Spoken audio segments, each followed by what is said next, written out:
ba kung bakit nagkakaroon ng pagkasunog, pagsabog o pagputok at pagtaas ng ating bill sa kuryente? Katulad na lamang ng mga ito. Tara, samahan niyo ko alamin ang mga ito.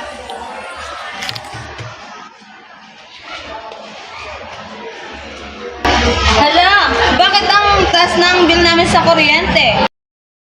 Bakit nga ba? Dahil katulad ng paggamit natin ng aircon, electric fan, TV at refrigerator. Ang pag-iiwan ng mga ilaw at appliances na nakabukas kahit hindi naman ginagamit. Ang paggamit ng maraming high-power appliances katulad ng rice cooker, plancha, heater, at washing machine. Mga luma o sirang appliances, dito mas malakas magkonsumo ng kuryente kaysa sa mga bago. Kaya kahit gano't-ganon pa rin ang mga appliances sa bahay, kung sobra-sobra naman kasi sa paggamit ito, ay maaari talagang tumaas ang bill sa kuryente. Dapat responsable tayo sa paggamit ng mga electrical appliances at patayin ito kapag hindi na ginagamit. Sa simpleng disiplina, nakakatipid tayo sa gastos at nakakatulong tayo sa pag-aalaga ng enerhiya. At bakit naman nagkakaroon ng sunog minsan?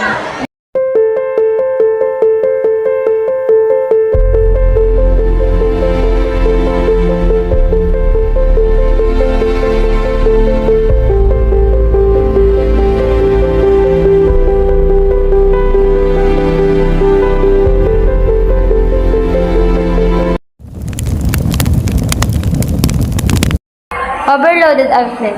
Sobrang daming appliances ang nakasaksak sa isang outlet. Paano nga ba ito maiiwasan?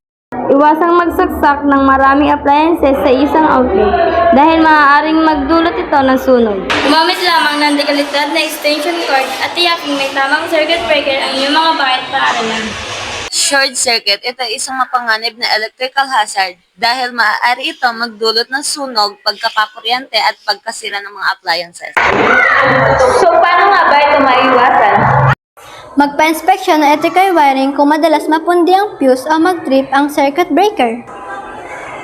At kailangan na lamang itong isaayos katulad na lamang ng mga ito. Ang paglalagay ng PVC conduit ay isang uri ng plastic na ginagamit pantakip ng electrical wires. Huwag subukin ayusin ang electrical wiring kung wala kang sapat na kaalaman. Mas ligtas itong ipaayos sa isang kwalipikadong electrician.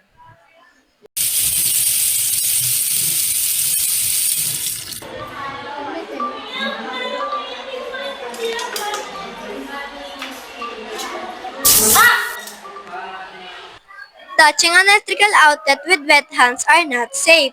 Before you touching any electrical device, make sure your hands are dry because you could get an electrical shock. Tandaan na ang kaligtasan sa kuryente ay responsibilidad ng bawat isa. At maging maingat sa paggamit ng mga kagamitan ng kuryente. Iwasan ang mga electrical hazard At ugaliin sundin ang mga safety practices. Tandaan, think before you clap.